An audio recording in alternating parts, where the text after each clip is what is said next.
política pública é que dá alma para o governo. Olha, vamos falar de políticas públicas aqui, né? O que havia de políticas públicas na época do Lula que resultou nisso ou naquilo? E o que foi feito agora com o Bolsonaro em relação, por exemplo, ao meio ambiente? Gente, é um desastre, né? A questão ambiental no Brasil é um desastre. Quer dizer, grande parte do isolamento político internacional que o Brasil está vivendo hoje é em função do problema ambiental. A gente sabe disso, né? Então, muita coisa que já estava previsto em lei, mas que às vezes precisava ser regulamentada, precisava ser melhor delineado pelo governo federal, foi desativado, foi abandonado, enfim, né? Então, boa parte das políticas públicas, principalmente aquelas de promoção social, aí voltadas para a juventude, voltada para as mulheres, voltada ou tomaram outra direção, ou foram desativadas, ou foram abandonadas. Os conselhos de políticas públicas, grande parte deles, principalmente os conselhos de nível federal, foram totalmente manietados, né?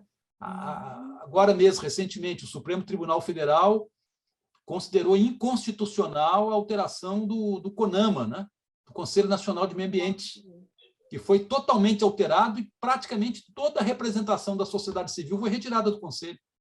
Então, como é que você vai pensar em políticas públicas sem a participação popular? Então, por exemplo, para o trabalhador, para quem vive de salário, para quem, né, vamos dizer assim, levanta 4, 5 horas da manhã para poder ir para o serviço, chega em casa 8, 10 horas da noite, enfim, para aquele que amarga a situação econômica que a gente está vivendo. Então, a gente tem que pegar, por exemplo, os índices, né, os índices da economia. O que o Lula fez na época que ele era presidente, em termos de política social, né?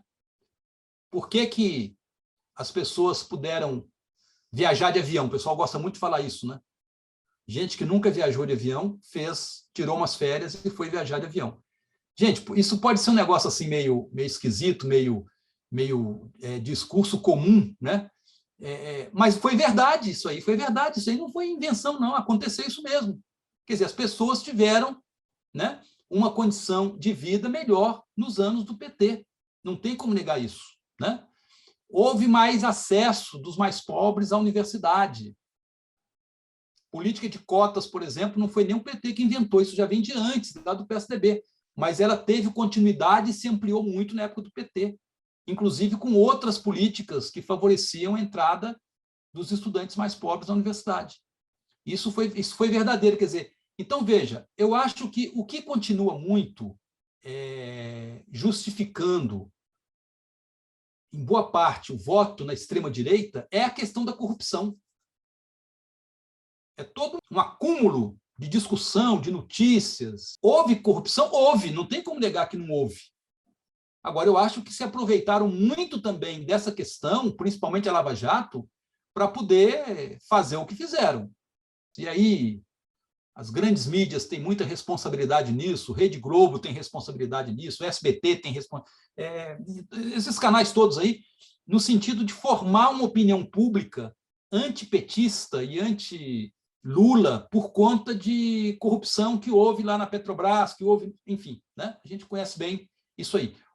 E que muito depois, inclusive depois que o presidente Lula ficou 500 dias na cadeia, ele foi libertado, exatamente porque não era do foro lá de Curitiba o julgamento dessa questão, e depois ainda, né, aprovada a suspeição sobre juiz e sobre o promotor que conduziu essa investigação. Isso é uma questão que já está definida em nível do Supremo, não tem como voltar atrás. E por isso que essas condenações foram praticamente todas elas anuladas, né? Então, observe que esse é um discurso que a gente tem que estar preparado para fazer, né? Quando você pergunta assim, dá uma razão pedagógica para eu votar no ex-presidente Lula. Eu acho que a gente tem muitas razões que possa apresentar, tanto no campo desse debate de corrupção, que ficou demonstrado aí, né, que isso foi usado como instrumento para poder afastar a candidatura de Lula na última eleição, para poder, enfim, fazer o combate político e não jurídico, né, dessa questão toda, e tem também, vamos dizer assim, aquilo que foi conquistado de bom, né, nos anos do PT para a população mais pobre, para a classe trabalhadora. Agora, tem uma outra questão que a gente pode estar levantando também. Nos anos do PT, essa política social de Lula, Dilma, foi suficiente? Não foi. Por quê? Porque a formação da consciência não vai depender apenas da barriga cheia, mas vai depender também da educação e da cultura. E isso aí eu acho que deixou muito a desejar, né? Eu acho que poderíamos ter tido mais avanços na formação da consciência das pessoas para que a gente não passasse pela eleição de Bolsonaro em 2018. Poderia ter feito mais, né? Quando eu vejo, por exemplo, ex-alunos meus, e não são a maioria, são a minoria, falando de Bolsonaro, defendendo essas políticas de extrema-direita aí, né? Tem, né? Mas será que faltou alguma coisa que não falei na época? Eu fico só pensando nisso, né? Será que a gente ainda não acertou, né? Como deveria acertar para que a gente, né? Para que a nossa população não tivesse uma escolha tão complicada como fez em 2018, né? Então, acho que é isso que eu acho. A gente tem que defender o Lula, fazer campanha para o PT esse ano, fazer campanha para o Lula, né? Está decidido. Agora, eu acho que a gente tem que também, de vez em quando, ser crítico em relação a algumas coisas, em relação a cobrar algumas coisas. Olha, está faltando investir nisso aqui, está faltando. Na época do PT, eu era envolvido aqui em Ribeirão Preto, a Thelma se lembra, com o Ponto de Cultura, né? Que foi uma política pública muito interessante, criado lá pelo Gilberto Gil, na época do Célio Turino, né? Como secretário ali de Cidadania Cultural do Ministério. Enfim, trouxemos para cá um pontão de cultura, 10 pontos de cultura, fizemos uma revolução cultural aqui em Ribeirão Preto, né? Mas que não teve continuidade depois com o governo da Dilma. Depois o pessoal dos pontos de cultura teve até que encher ônibus para ir protestar lá em frente ao Ministério da Cultura em Brasília, porque a verba que estava prometida não saía para os pontos de cultura. Enfim, né?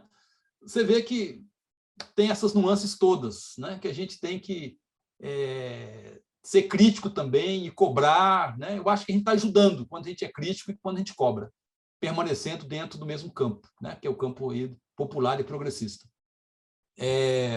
Eu participei muito intensamente da fundação do PT, né? Estava lá em Belo Horizonte, Minas, dei corpo e alma para organizar o partido, participando das eleições, das primeiras eleições do PT, 82, 86, né? E eu me lembro muito bem como é que era uma coisa diferente, né? Como que essas bases era uma coisa que aflorava muito, estava muito presente, né? Aqueles grupos de apoio, aqueles grupos de discussão, né? Então tinha as instâncias todas, enfim. Veja que há uma tendência, né, nos partidos de esquerda de acontecer isso, né?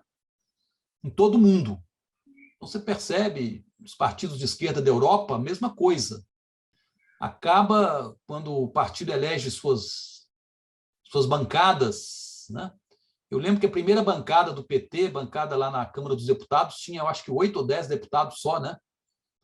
Depois, quando elegeu 50, 60, 70, então veja que o foco acabou sendo muito mais as articulações, os debates e o que acontecia em nível do poder legislativo, né?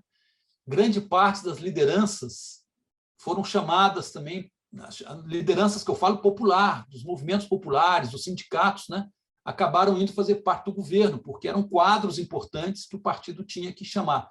Então, veja que isso, né, antes de ficar assim naquele muro de lamentações, eu prefiro colocar essa questão, que é fato, né? Eu prefiro colocar assim, de uma forma pedagógica. Se isso aconteceu até agora, eu acho que o partido, e aí eu falo não só o PT, mas os partidos de esquerda, de modo geral, os partidos do campo popular, eles têm que ter esse tirocínio com a questão da formação, né? Então, não adianta, por exemplo, você ter o Lula como grande personagem, grande personalidade do campo da esquerda e o único em condições de ganhar as eleições esse ano, né? Se você não tem um preparo das lideranças, se você não pensa no amanhã, né? Amanhã nós não teremos o Lula, quem que vai ser? Então, quem vai ser daqui a 5, 10 anos já tem que estar sendo preparado agora. né? Não pode deixar para ser preparado na véspera da eleição, como aconteceu, por exemplo, com a Dilma. Então, a Dilma é uma pessoa muito capaz, muito comprometida, né, com aquele programa do PT e tudo mais, mas a gente sabe como é que surgiu a candidatura da Dilma na primeira eleição. Foi muito mais tirado do bolso do colete do Lula. Tem que falar isso, gente. Não tem como. Não foi. A candidatura da Dilma não nasceu das bases de uma discussão. Os candidatos, né, das bases do PT talvez seriam outros completamente diferentes. Ah, mas teve o Mensalão lá, que acabou tragando lá o Zé Dirceu, o Genuíno. Nossa, como eu gosto do Genuíno. Amo esse cara. Adoro o Genuíno, né? E tem que falar aqui que foi o grande injustiçado de toda essa situação, né? Que se criou lá no Mensalão, aquela coisa toda. Uma pesquisa que o IPESP não fez, mas que o Datafolha já fez várias vezes. É preferência partidária. Né? Olha, gente, o partido mais preferido pela população no Brasil ainda é o PT e vai continuar sendo o PT durante muito tempo, durante muitos anos. De 25% a 30% das pessoas se manifestam como, mesmo que não sejam filiadas ao partido, porque o partido não tem 30% do eleitorado filiado nas suas fileiras, né? Mas as pessoas manifestam a preferência pelo Partido dos Trabalhadores, de 25% a 30%, enquanto que o segundo, não me lembro se é o PMDB, o PSDB, é coisa de 3%, 4%. Quer dizer, a grande parte do eleitorado vislumbra como partido que existe no Brasil praticamente só o PT. E por que isso? Não é só porque teve o Lula, porque teve Dilma, porque já ocupou a presidência, ocupou governos estaduais, prefeitura, é porque tem as bases, né? Um dos poucos partidos que ainda tem uma base social sólida, importante, é o Partido dos Trabalhadores. Tá? Pode fazer a crítica que for, mas é fato também. Que isso sirva de exemplo no sentido de que os partidos de esquerda possam estar preocupados com essas tais faladas bases. Quer dizer, a política não se faz só a nível de articulação congressual, partidária no sentido eleitoral, né? Mas os partidos eles têm o seu dia a dia, a sua existência cotidiana, e o que às vezes, né, dá essa base para o partido é exatamente essa história que ele vai acumulando, essas forças que ele vai acumulando, e essas forças, evidentemente, são dos seus movimentos, são dos seus grupos internos, né? É um trabalho de várias mãos. Eu acho que a gente não pode nunca pensar em brigar sozinho, né? Então, são aquelas minorias abraâmicas, né? Como nós aqui, muitas vezes, né? Eu acho que depende, né? Exatamente desse esforço coletivo, né? Sem muita preocupação de estar reunindo 10 ou 20 ou 100, né? Aquilo que der para reunir, nós vamos reunir. A gente chama muita gente, às vezes não vem todo mundo, mas a gente não pode perder esse horizonte, né? E ainda mais no momento que a gente está vivendo, né? Um momento que exige da gente essa disposição, esse alerta, né? Essa vigilância permanente aí, né? Para defender a vida, defender a saúde, defender a educação, defender, enfim, a democracia, né? Então, só tenho a agradecer, Thelma, e agradecer a todos vocês aí por esse convite de hoje, né? E pelo papo tão gostoso que nós tivemos aí, né? Pode contar sempre comigo aí de outras vezes, tá bom? Obrigada, professor. Sempre vamos contar.